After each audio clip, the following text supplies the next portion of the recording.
Maureen's asking the questions. Alexis, how do you know so much about TV stuff?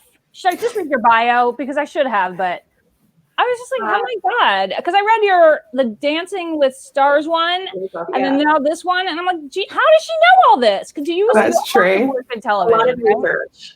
No, come on. A lot of research and like following these people on Instagram. Because like these actors, they spend hours and hours and hours sitting around backstage on their phones. So they're like taking videos and like, let's go on a tour, guys. And then they post it online. Oh my God, it's so realistic. And I assume that Talia, you must work at a university or have worked at a university, because that university one was like dead on, I felt. Really? Having worked at a university myself. No, I mean, we're streaming. Guys, we're streaming live now. Everyone, happy Bookstore Romance Day. Yay! Thank you for coming, everyone. I'm sorry. Pam just no worries. Pam just texted me. I was like, okay. It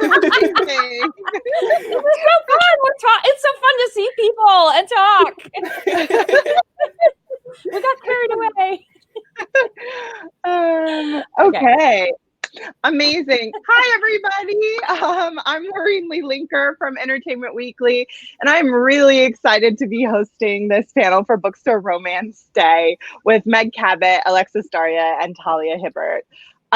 Bookstore Romance Day, this is its second year. It was created in 2019 as a way to make love matches between independent bookstores and the romance community, because as all of you in the romance community might know, it's been a little bit of an enemies to lovers tale. Indie bookstores have not always been the friendliest spaces for romance books. But now with this initiative, we're on our way to our very own HEA. So thank you guys all for joining us today. It's been amazing to see how much Bookstore Romance Day has grown in just 1 year. This year, there are 186 total stores participating, which is up from 162 last year. So that's a 15% increase during a pandemic. And we have a bookstore in Canada and one in Glasgow, Scotland participating. So it's really amazing. You can go to bookstoreromanceday.com if you want to give some love and support all of these romance-loving bookstores and see who all the participants are. So, as I said, I'm really excited to welcome these three authors today. So we have Meg Cabot, whose new release is No Offense.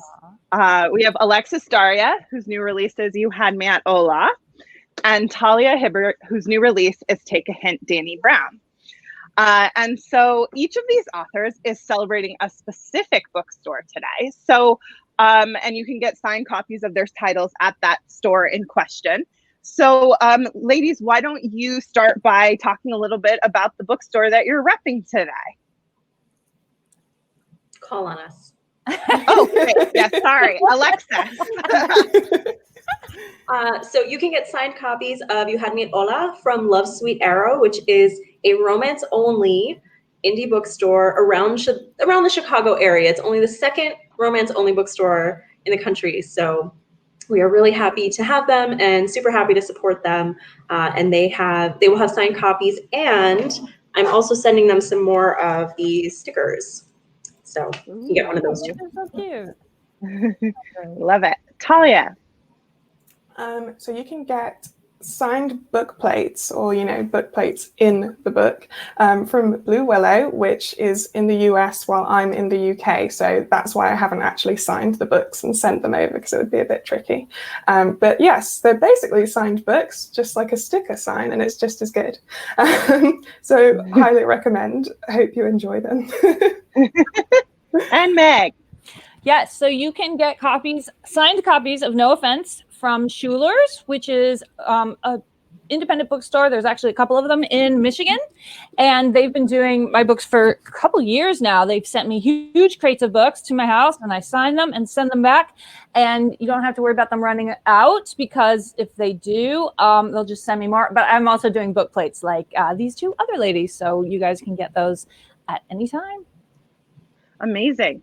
Well, since we are celebrating romance and bookstores today, I wanted to talk a little bit about our love affairs with bookstores, because I can only assume that as authors, you guys have a lifelong love affair with bookstores and libraries, just like me. So could each of you maybe share your favorite memory of a bookstore, or something that has really helped build that love affair? Talia, why don't you start? So I grew up in a small town that didn't have a traditional bookstore, but we did have this massive warehouse, a very mysterious warehouse, filled with discount books. And it didn't have a name or a sign or anything. You'd just go in and chill with the books. So in the summer, my mum would give me a pound coin and a packed lunch, and I would go and choose a book and sit in the warehouse and read it. And then once I was done, I would leave. And if I really, really loved the book, then I would save up my money and buy it. And the lady who owned it, obviously she knew what I was doing, but she never told me to get out. So I appreciate her. Aww. Meg? So I used to actually work in a bookstore. My first job, first real job in college was working at the Viewpoint, which is an independent bookstore in Columbus, Indiana. They also had a branch in Bloomington, Indiana, where I went to school, and I loved it. It was the best job.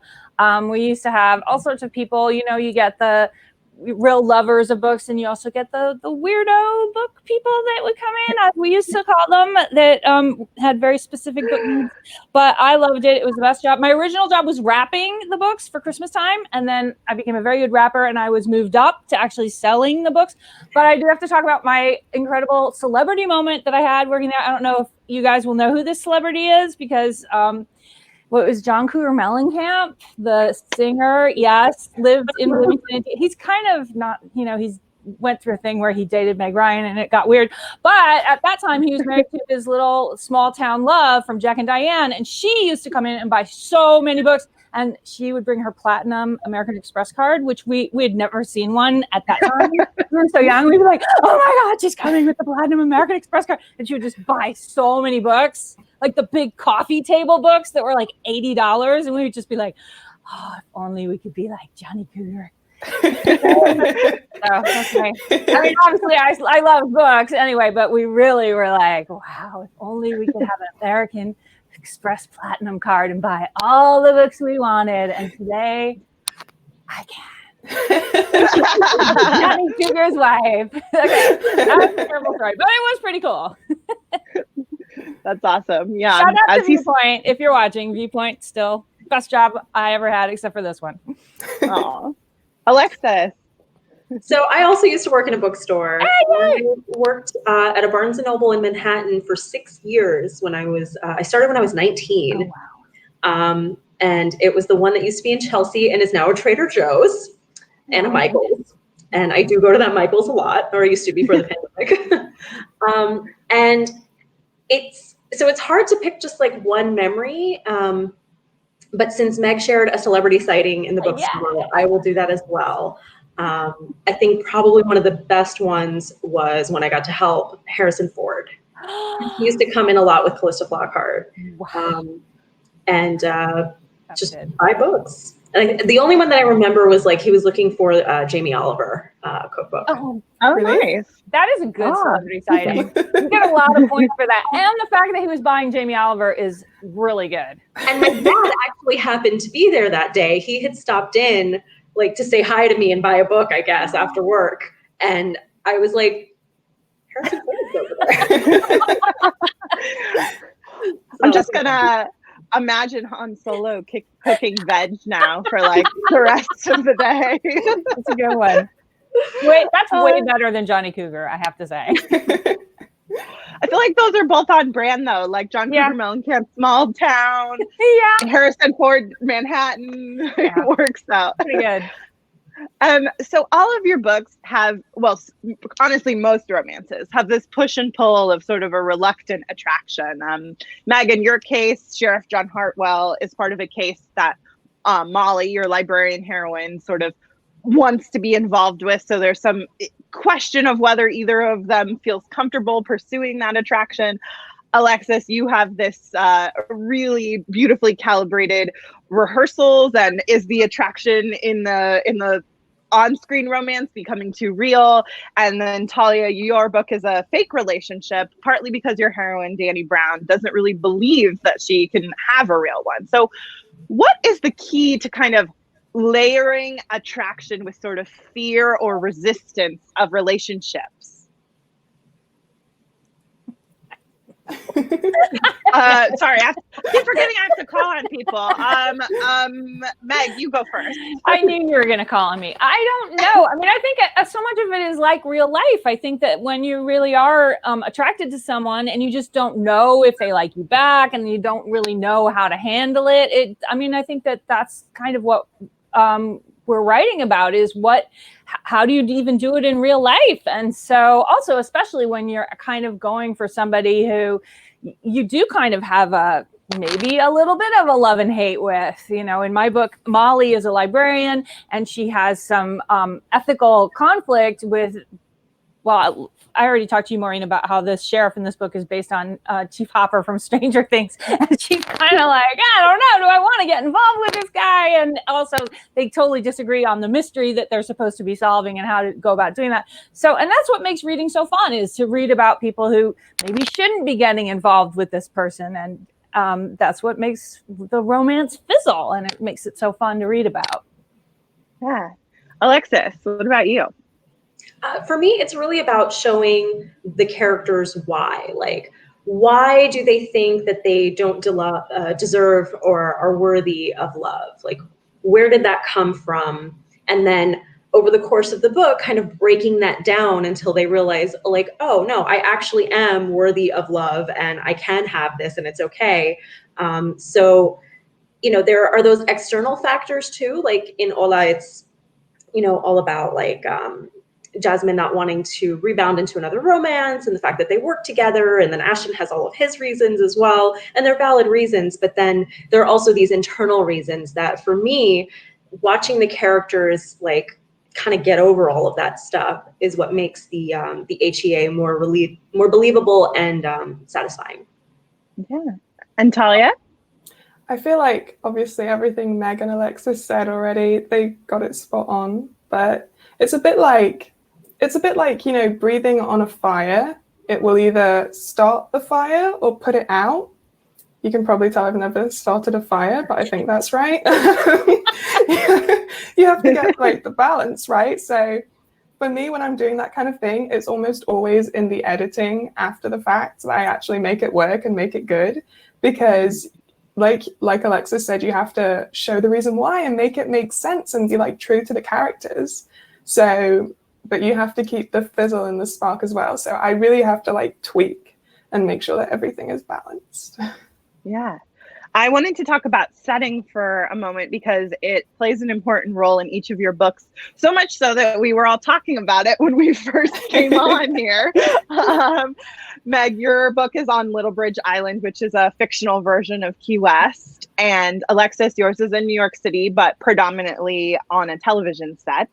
And Talia, yours is in the UK, but largely at a university and within the world of that setting, and conferences and that sort of thing. So for each of you, I guess, how do you choose your setting and how do you figure out sort of the role it's going to play in your storytelling?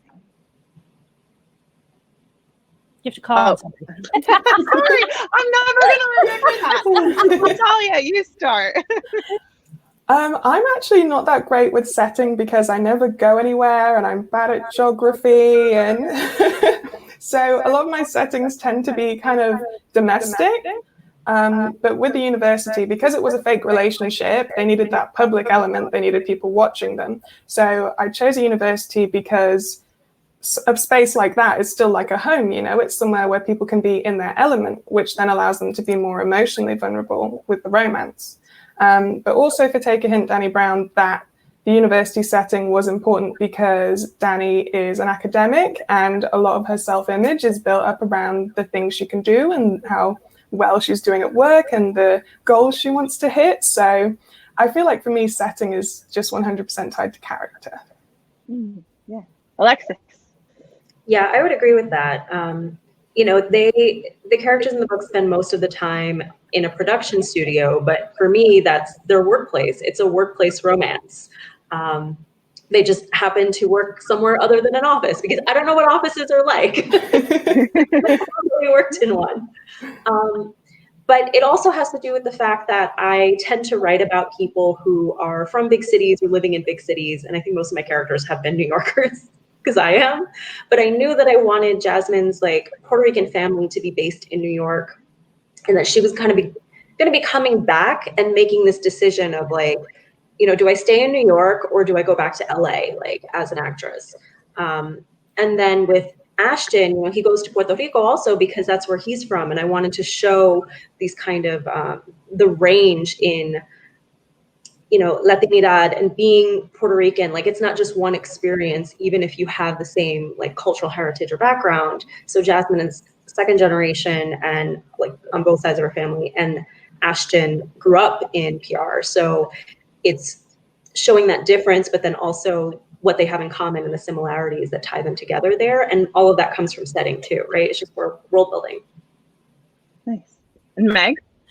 Well, I'm just in shock right now because I read both your books and I cannot believe that, Talia, you did the university setting so amazing in that book in Take a Hint, Dandy. I was like convinced that you worked in a university because I worked for so many years in the university. I'm like, this is dead on. I mean, the whole thing with the Build Echo building and how kind of a little bit crappy it was to work there. I was like, oh, I've totally worked in buildings like that. That was great. And Alexis, same with, well, I've never worked like in television, but I was just like, this is so dishy and good. I love it. I completely believe this. So I'm in shock. I totally write about places that I've actually been because that's just what I know. And I did one time write a book set in Alaska where I've never been. And I got so much mail from people because they live in Alaska. They're like, this is not how Alaska is at all. So since then, I've just either made up places like Little Bridge Island and Genovia. I just make places up so nobody can letters. Although Little Bridge Island is based on Key West, and I love Key West, and I love writing about places like Key West that have quirky people that live in them. But I respect to you two because literally I completely 100% believed that Alexis, you worked in television for years, and Talia, I was like, she must be a professor in her spare time. Yeah, it's exactly like that. Oh my God, this is so good! Wow, you guys are awesome. I just want to say, it is not for lack of trying. I did try to get onto the production lot in New York. Really? I've been on them for like various events. Like there's one in Brooklyn and one in Queens, Kaufman Astoria, and then Steiner, I think. But I tried to like contact like the security guards, the offices, the publicists, like all of them to be like, can I just like come see the inside of the buildings to write the book? Like I sent them my deal announcement. I was like, I'm not a weirdo. Like, and they said no. Oh my God. Like the hallways and stuff. And they were like, no. You can't. Oh my God, that's so sad. Why? I know, that's rude. The security is so high for this kind of stuff. Although I think if you just walk around the streets of New York, you can run into like a Law and Order that they're shooting on the street. Most of the yeah, I mean, I've done that. Like when I lived in Brooklyn, we sometimes would film like on my street and like put stuff in my front yard. And I was I have to throw out the trash. You can't put this stuff here. And turn off the lights. I'm going to bed. Yeah. Oh my God, that's so funny. So the magic is kind of but seriously, I agree with Meg. I like, by the time I finished both of these books, I was like, okay, Alexis has been a PA on like 10 different shows. And Talia definitely is a professor. There's no way. I did work as a PA once for Katy Perry's listening party. Okay. And Talia's being very cagey about her university work. She's like, yeah, I am secretly a professor, but I'm not. No, like I went to university and it was all a bit crap, and I was like, well, this is disappointing. And then I just channeled that energy. I so believe the whole thing with oh my God, now I'm forgetting his name. The hero. Zaf. So cute. I was like, she definitely was a professor and she had a crush on the security guard. She doesn't want us to know, and I hope it works out between her. I'm like, this is so believable. Oh, I'm crushed now. Just a little crushed, but great fiction. This is actually fiction, you guys. Oh my God. Okay, sorry. Sorry, Maureen. I didn't mean to take over. Maureen. Are you okay? Oh my God, Maureen is frozen. She's very alarmed. Well, now we can just talk amongst ourselves. All right, so what was your favorite part? Oh, she's back. Perfect. Well, another thing that we love to call romance is kissing books, and all of your books have just like leave you breathless, weak at the knees kisses in them, among other things. So what's the secret to writing a really great kiss? Alexis, you start this one. I hate writing kisses. The secret is to not think about the mechanics too much, because otherwise it's super gross. I don't know if you've ever seen those videos where they like put like a camera in people's mouths to like record when they're kissing. It's disgusting. You never want to do it again. So don't look. So I try to get their first like real kiss, because obviously Jasmine and Ashton kiss on set before they kiss for real. And I try to just like write it like as fast as I can and get it over with. And that's where I'll tend to use like maybe a little bit more flowery language, because if I think about it too much, like I'm just like, oh, can we just stop and like go do it? Like, so that's my secret. Don't think about it too much. Yeah, it's like you don't want it to be like The Bachelor, where you can just like hear everything on mic. Yeah, you're like, please stop. Like, don't think about saliva. Talia, what about you? Yeah, kissing is gross when you think about it. Like, why do we do that? I mean, did you guys, there was that song that Justin Timberlake and Madonna did. I think it was called 4 Seconds. And the music video had like people kissing, but you could see through their bodies. That was the moment when I was like, ooh, kissing, no. No. So yeah, that's definitely the time for the flowery language. I always have to go back and fix my first kisses, because when I'm like writing, I don't really care. I'm like, yeah, and then they kissed. And then I'm like, oh, it should probably be like a moment. So I go back and give them feelings about it. It's all about the feelings. And like, maybe the first kiss is the moment when they start to realize things about themselves, but they don't fully realize the things yet. I don't know if that makes sense. It's like a bit of a tipping point, but not really. Yeah. What about you, Meg? No, everything I'm hearing here is making me feel really happy, because it's really hard. It's hard to write about those things. I think one thing that helps is to think about like when you really wanted to kiss somebody maybe in your past. I've been married for 30 years, so it's not like I don't want to kiss my current partner who I've been with for 30 years. But I remember like when we first got together and it was like, oh, I want to kiss this person so much. So that kind of helps, is to try to think back to like, oh, remember when it was just like, all you wanted to do is kiss this person, and try to channel those feelings into your characters. Because yeah, otherwise it's completely gross, especially now with the pandemic. You're like, ew, who wants to-" even when you see people kissing on TV, you're like, no, put a mask on. What are you doing? Don't do that. But yeah, amazing. Basically.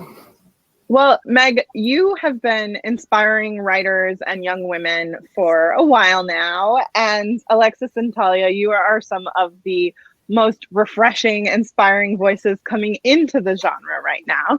So for all of you, I guess, Alexis and Talia, who are people who either inspired you coming up or are still inspiring you right now? And Meg, are there people now who are coming into the genre who are like making you rethink things or giving you fresh inspiration? Well, these two, obviously. I mean, it's really fun to read their books. So that's what it's so fun to be the Bookstore Romance Day ambassador, because I'm getting to read all these great books. I mean, I've read them before, but this was fun to do this too. So I'm inspired by these they're fairly new voices, and reading about, reading Talia and Alexis's work. So this was easy answer for me. Guys. Talia, you go first. So this is so awkward to say, but I literally grew up on Meg's books, which is like, same. So no, I'm deadly serious. Sweet, thank you. Like the Princess Diaries, she was like too tall and she had like triangle hair, and I was too tall with triangle hair. So I was like, oh, twins, my life on the page. And then like I read the Mediator books, I read Avalon High, I found the adult books, like Arguably too early, but I was having a great time. So that was like amazing for me. And then also it's like authors like Rebecca Weatherspoon and like Alicia Rye, who I really wanted to emulate when I started writing. And they were the ones who made me think like, oh, I can write about characters who look like me because they're doing it and it's really great. So lots of people, really, like the whole industry. Yeah. I love what you say, Talia, about finding the adult books too soon, because the first author signing I ever went to was Meg's Every Boy's Got One signing. And my dad was so mad. He was like, what is this book I am taking this to buy? This is not appropriate. And I was like, it's a heart, Dad. It's a heart. Oh, God. Alexis, what about you? I started off reading Nora Roberts. Like, she was my gateway into romance. So, and she's had like such an incredible career that, you know, as a teenager, I was like, that would be super cool to do. Like, you know, I didn't really think too much about what goes into it, you know, and all the hours you spend chained to your desk. But now I think, you know, she's obviously so far ahead that I feel like it would be a little hard to catch up. But I look a little bit further ahead and at a couple of my friends, Zoraida Cordova, who also writes romance, as Zoe Castile, and Alyssa Cole. And they are people that I have known for a number of years now, in some cases since they had like just started publishing or before they published. And to see what they've done in this time and just like the range of work that they're putting out and just like really interesting and different kinds of projects. Like, I'm like, okay, what are they doing? Because that's what I want to do. I want to write lots of different types of things and just have fun with it. So I really look up to them there. Yeah. Alyssa has a thriller coming out. So she did the Royal series, and now she has a thriller coming out. I'm excited to read. So, I just finished it, and it is scary. Is it? Oh my God! Yeah. Okay. I think we kind of need that right now, to be scared of something else, like maybe just murderers. Be scared of a disease. I would love that. I don't know. But it's scary because it is so relevant. So great. Yeah. Well, so another great thing that is in all of your books is obviously all of us here today are aware of the bias against romance. And that's something that comes up in each of your books. Meg, you really embrace just any form of reading is good in this story. Molly's a librarian. John has a lot of affection for the former children's librarian who got him to love reading by teaching him that lesson. Talia, your hero reads romance, and there's a lot of great storytelling related to that.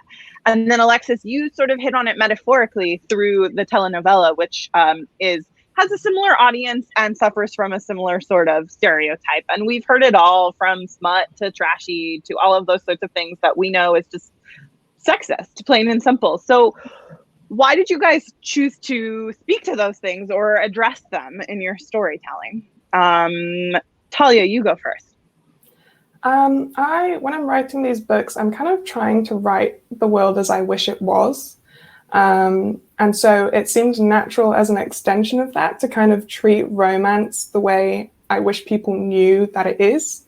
Zaf goes through a lot, and when he's dealing with grief and he's trying to get a handle on his mental health, that's when he discovers romance, and it's a real haven for him.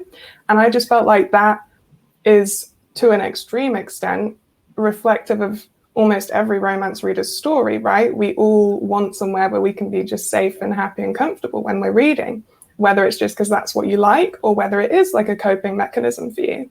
And I think that romance is an amazing emotional tool and also just great literature. And so I want to represent that wherever I can get it in, because I want everyone else to accept that as fact as well. Yeah. Meg? No, I don't need to talk because Talia said everything. So wonderful that I don't need to say anything. I think she said it all. Alexis? I think it was more that I couldn't not talk about it. You know, writing about telenovelas and the place of Latinx people in the media and pop culture, you know, these are topics that need to be mentioned and addressed as part of it, right? It's just kind of like part of the world building and the setting, right? Things like colorism, stereotypes, these kind of derogatory terms like trashy, and then the pressure to do well, because if you don't, then the next person is not going to get the opportunity because yours failed, like that kind of stuff. You know, it's part of the experience, so it goes in the book.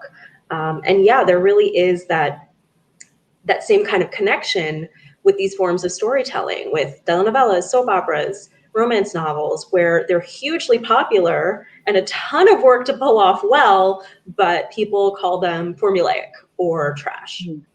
And it just speaks to bigger issues like sexism. Yeah. I am going to turn it over to questions from the chat in just a minute. So guys, start thinking of your questions. But before I do that, I'm going to do a series of rapid fire questions. So I'm going to start by asking, what is a literary setting you wish you could teleport to right now? Alexis. Oh, Star Wars? Is that literally? No. I mean, there are Star Wars That's books. fine. There are books. Yeah, there are books. Not like the Death Star. I wouldn't go there. I would go to, like, something like that. Like, It was the I first don't thing that popped into my head. Naboo or something. Meg? the minute you said it, I thought of Bath, which Bath from the Jane Austen books, not like whatever it is right now with the pandemic going. But, yeah, it was always. I think I did go there one time on book tour, and it was very fun. But I would like to go to the way Jane Austen always describes it, with sounds like fun with the long dresses and the jumping off the thing. Not to get your brain bashed in like the girl did in Persuasion, but too far. I obviously read these books too much. But Talia. Yeah. I would love to go to like Narnia. I've been reading the Chronicles of Narnia with my sisters, and I'm remembering how much I loved them. So yeah, the talking animals, yay, that'd be fun. If you guys had to pair a cocktail with your most recent release, what cocktail would you choose? Meg, you go first. That's so easy. It would be, because I've been drinking it like nonstop. By the way, that reminds me, Alexis, at the end of your book, I'm not giving away a spoiler, but I felt so bad because there's some wine drinking that goes on in your book. And I've been drinking a lot of wine, and I think that the heroine, I think she cuts back a little on her wine drinking. I was like, why? I don't think she continued to drink all that. Anyway, I was like, wait, no way. I think she should just keep drinking all the wine. No, but for my book, it would be lemonade and pink lemonade and vodka. Nice. And wine. Not in the drink. Well, Alexis, what about you? I forgot about all the wine drinking. There is quite a bit of wine in the book. And there were things before that I call out. And the reason why she kind of cuts back toward the end is because one of my she's happy, right? She's happy because she's... Well, like everybody went to therapy at the end. And I know, yeah. Well, don't give it away, but yeah. They live happily ever after. Yeah, I know. But my friend was like, wow, Jasmine really self-soothes with alcohol a lot. And I was like, she her feelings. So I went for wine, and I was like, oh, I guess she does. Okay. So I think like a nice glass of red wine, or maybe margaritas, like, because I feel like she and her cousins would definitely go out for margaritas. Oh yeah. I don't drink them because I can do tequila, but I feel like they would. I will say, Meg, I had the same reaction to that end of the book. I was like, should I? Is it just me? I just had a case. It's not a pandemic, so we have to think that way. Talia, what about you? Tale for Take a Hint, Danny Brown. This is where I come off really weird because I don't know any cocktails. I was raised to drink my alcohol neat. I like this. That's hardcore. I genuinely don't know any cocktails. Well, gin. Which gin? Perfect. Perfect. Wow. What is the most interesting or surprising bookstore you've ever visited? Talia, you first. I feel like I've played my interesting bookstore hand with my bookshop warehouse. Fair. Definitely, you know, I was so young, I didn't really question it. But when I tell people about it now, because it's a supermarket now, tragically, when I tell people about it, they're like, what was that? How did that work? And I'm like, don't know, but it was great. So other than that, I once went into a bookshop while I was on holiday in Scotland that was also famous for its hot chocolate. It was like world famous, apparently, according to the sign, for its hot chocolate. And it was pretty sick hot chocolate. But that's all I've got. I like the sound of that. Alexis. I went to, I can't remember what it's called now, but it's in San Francisco. And it's like a sci-fi and fantasy bookstore. It's not Mysterious Galaxy. That one's in San Diego. It's called Star something. Somebody in the comments help me out. If you know the bookstore, Borderlands. Thank you. There we go. Yeah. I went out for the NaNoWriMo Night of Writing Dangerously, like maybe 5 years ago. And they were doing a write-in there. And it was like the only place that my friend and I like we wanted to go to the Walt Disney Family Museum and the Borderlands bookstore. Like those were like our two main things that we had to do while we were in San Francisco. And it was just like such a cool shop. They had so many like cool things there. They had a little cafe. So we sat and wrote, had some pastries and tea, bought some sci-fi and fantasy books. And like, it was just really fun and cute. So shout out to them. I hope they're still open.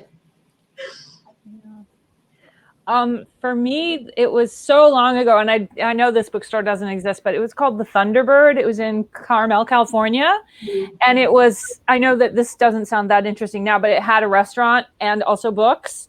And so you could get a sandwich, and it was also right over the ocean. So you could get your sandwich, go out on the deck, read your book. And I used to always get a Reuben sandwich and read my book over the ocean. You didn't even have to buy the book, which at that time, when I was a kid, I didn't have any money. It was like such a big deal. I was like, I can read the book and eat my sandwich and not buy it, which is horrible. You should never do that now. I'm like, I can't believe that I would do that. But we would buy the book eventually because we'd always spill on it. So then you had to. That was an amazing bookstore. And I'm sad that it doesn't exist anymore. So anyone who remembers the Thunderbird in Carmel, shout out. You're off Maureen again, I think. Okay, last rapid fire, and then we'll do the chat questions from some of our listeners. There's a very famous quote that they've always imagined heaven as a kind of library. So just kind of extending the library to include bookstores. If heaven does exist and that quote is true, what would it look like for you? Alexis. It would look like Belle's Library and Beauty and the Beast combined with like the Rich Bodice. Yeah. And maybe that place in Game of Thrones too, at the end where the guy goes. I can't remember his name. Oh, Samwell? Yes. Yeah. Where they have all of the books and he's like, whoa. That was great. And Avatar: The Last Airbender that gets sucked into the sand. Yeah. Yeah. I just rewatched it. Yeah. Talia, what about you? Honestly, these are all, that's pretty spot on. All of those libraries combined with, heavy influence from the Ripped Bodice. Perfect. Yes. I love this. This sounds perfect. I want to blend all of these together. All right. So if all of you tuning in have questions, just go ahead and pop them in the chat and we'll start trying to answer some of them.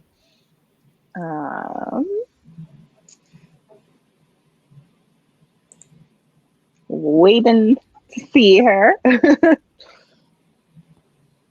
There's a couple of polls here. Uh-oh. You can see that everybody's favorite trope, overwhelmingly enemies to lovers. Ooh. I would have to go second chance at love on that one, though.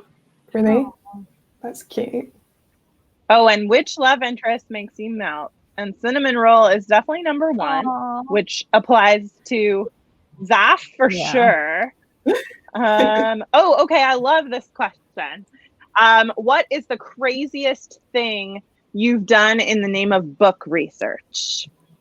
Meg, you first. Oh, I mean, I don't know if this is crazy, but I was a book that never got published. I was writing about a forensic detective, and I this is before, oh my gosh, it was before the internet. So I used to write to forensic researchers with my questions to help with the book, and they would write me back. Like, this was in the olden times. I would email them with questions about cadaver research, and they would write back and they'd be like, this is very bizarre. I've never had anyone write to me about what happens to a corpse when it's been in the ground for so many days. Why are you writing? I'm like, oh, it's more novel. They would just write back. And it was like so long ago. Anyway, yeah.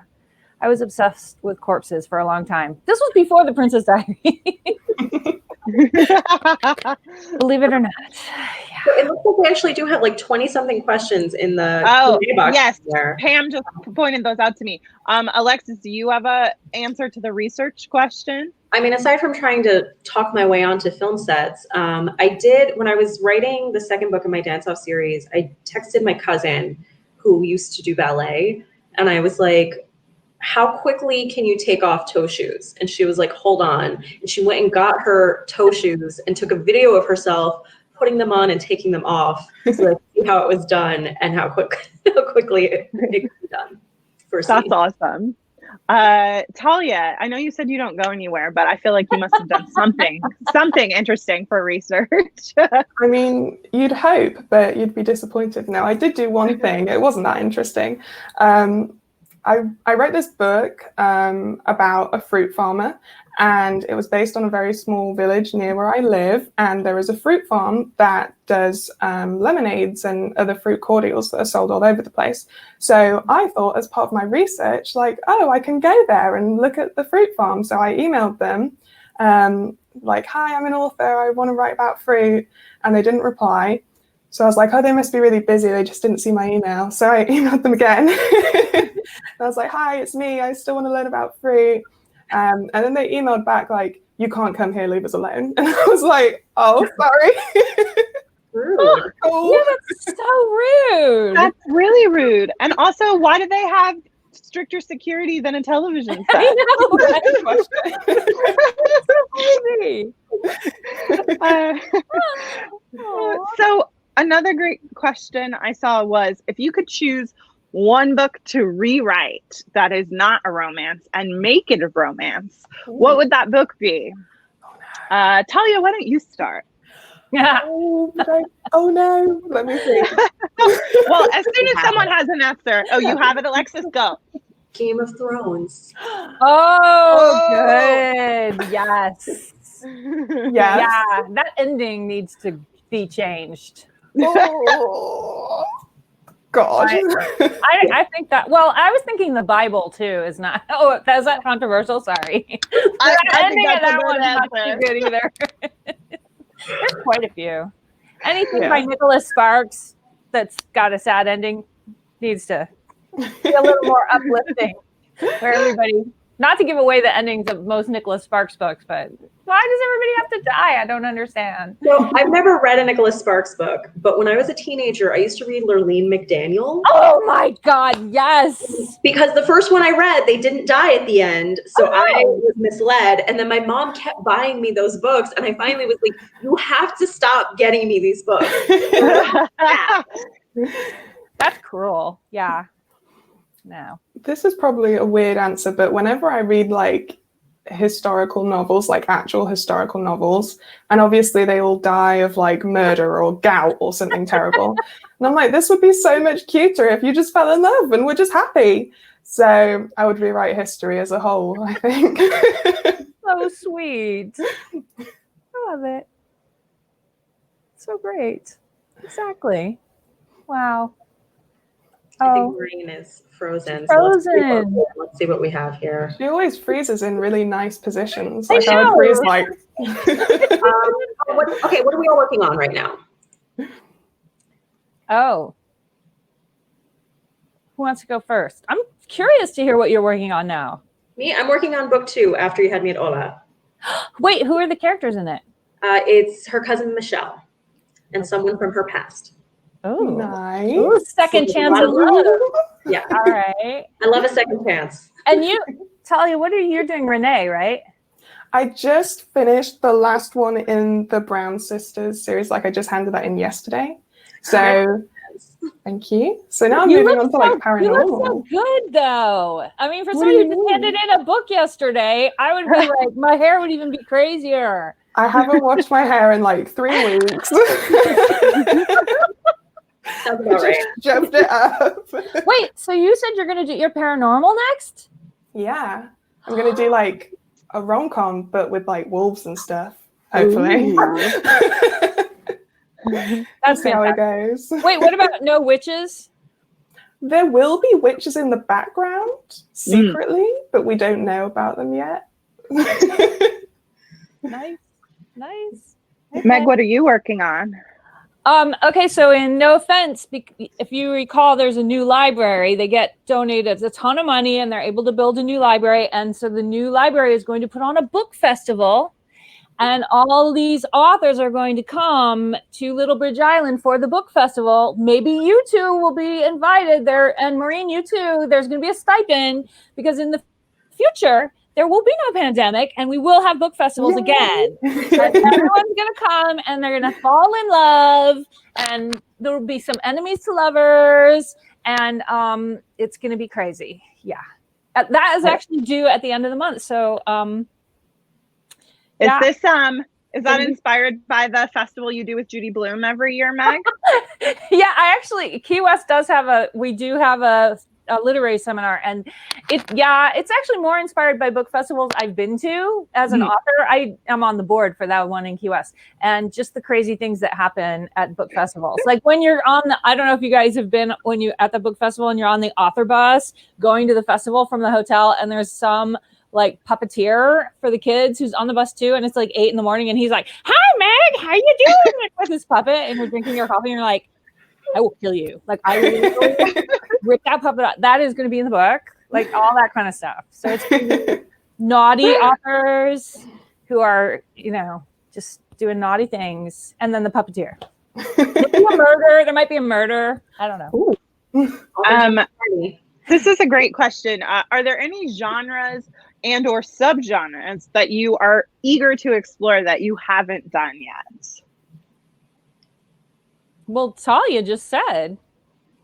Well, she's done some paranormal, Have right? you done it before? Like a little bit, yeah. I did this book called Mating the Huntress, where there's a werewolf huntress, and a werewolf is like, "She's my mate," and she's like, "I will kill you." So that was fun. But yeah, more of that and like fantasy and magical things. That's what I want to do. Nice. Yeah, I just had a conversation with my agent about this because I started out writing paranormal and like sci-fi and fantasy and all of that. And then, when I was querying, nobody was buying any of that. So I wrote another book, which was contemporary, and that was Take the Lead. So I've been writing contemporaries, but I really just want to write paranormal and sci-fi, just like weird stuff. Nice. What about you, Meg? You've written pretty broadly. Yeah.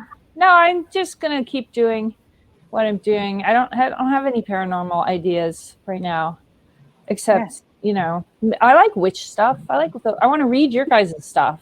I like the witchy aspect of Take a Hint, Danny Brown. So I'm like, more witches. I think the author Danielle Page has a new witch book out called The Ravens. It's sorority witches. Ooh. I'm like, yeah, I want to read more sorority witches. I want the witches to come and take control and make everything better. So I think we're much overdue for a witch resurgence. I was just reading Alice Hoffman has a prequel to Practical Magic coming out in October. And it's not a romance, but it has a lot of romance elements to it and it's really good. And I'm like, I need more witch books. Yeah. We need some more witch romance too. Yeah. I'm not writing it, but I would like other people. I wrote a witch short story earlier this summer, and I want to write more of those and like more stuff in that world too. Yeah. I just have too many other deadlines. I know. It's difficult. Yeah. All right. What else? Maureen's frozen. Yeah.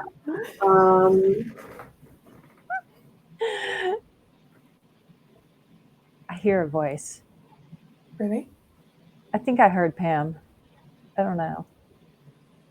So, I'm putting it in the comments. oh. Do you guys have big plans for the rest of the weekend? Besides writing? Painting a bedroom. Woo. Exciting stuff. Pandemic life.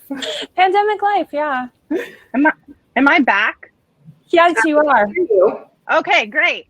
Amazing. So the next question, were you already answering questions, or can I ask you a question? You can ask those plans. You can ask. Okay. There was a question in the chat that said, what is the most random thing that has ever inspired you to write a book? Alexis, you first. Aside from reality television, I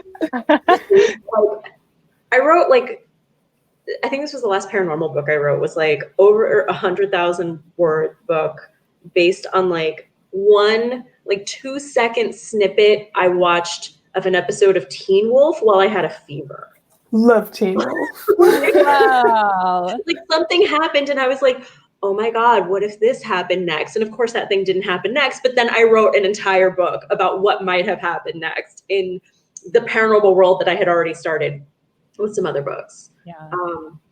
Stuff like that. Also, the end of Winter Soldier inspired me to write a book. None of these books have been published, sorry guys, but oh wow. I feel like I need to read the Winter Soldier one, especially if it has anything to do with Bucky Barnes. Then oh yeah, love Bucky. I agree. Yes. I think that was very inspiring, that movie. Yeah. Talia, what about you?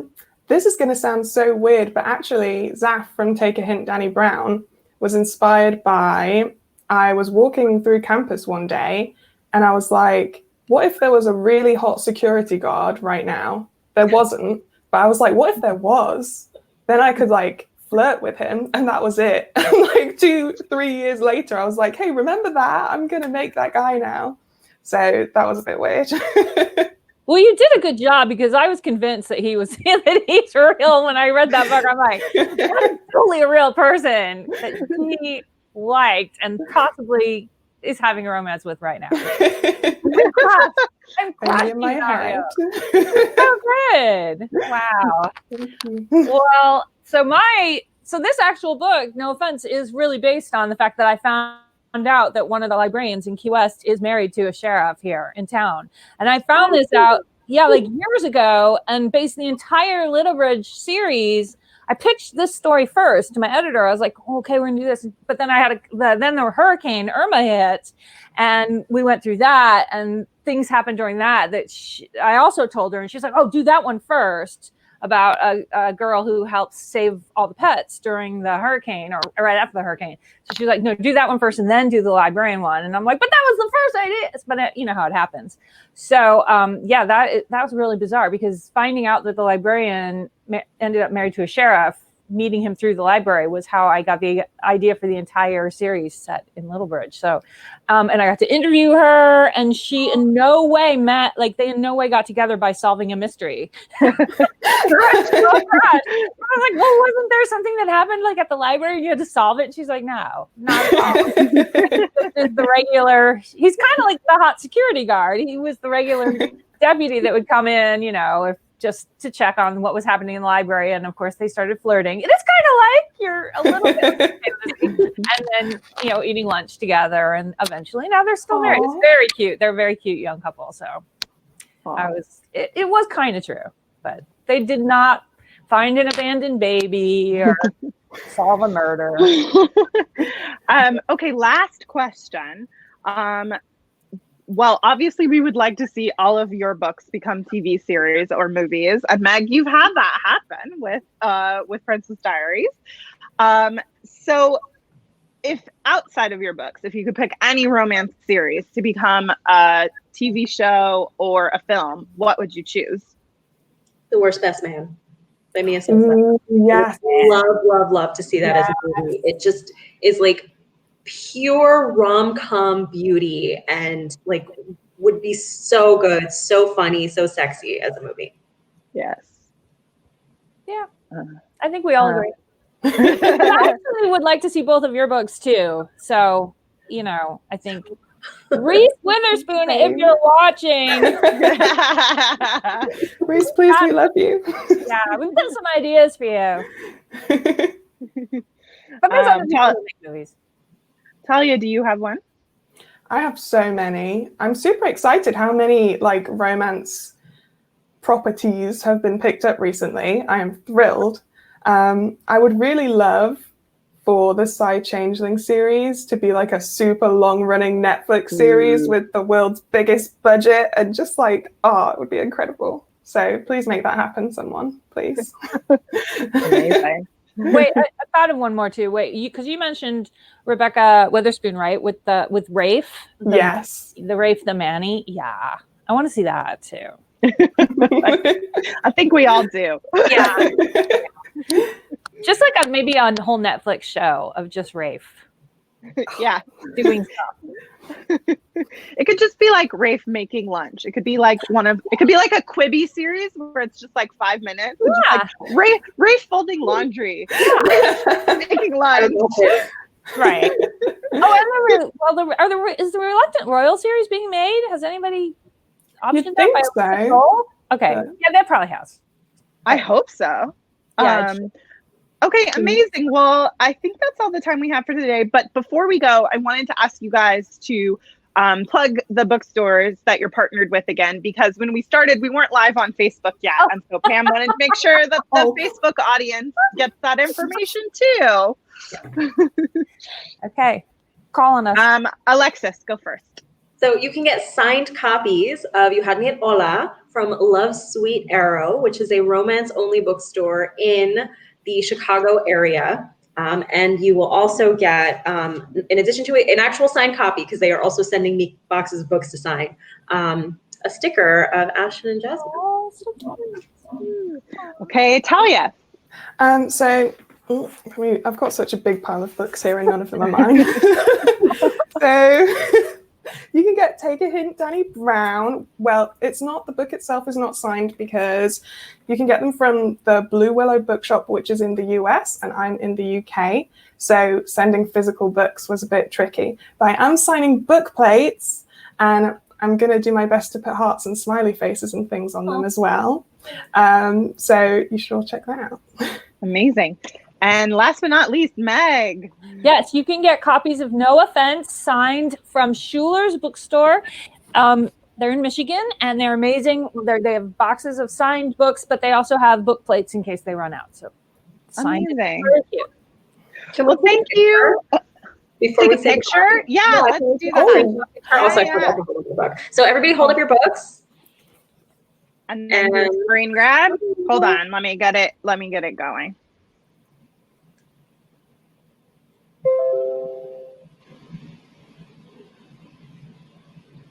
All right. I think she froze again. So. Amazing. Thank you guys so much. Thank you to our incredible authors, Meg Cabot, Alexis Daria, and Talia Hibbert, for joining me today. Thank you to all of you for tuning in and for your vigorous and vibrant chat discussion that was going on over here. It was so much fun to watch that throughout. You guys had really great commentary, and happy Bookstore Romance Day to all. Go support your local indie, especially if they're participating as best you can today. All right, guys, have a great day. Thank you. Bye. So good to meet you. Yes, so much fun. Do we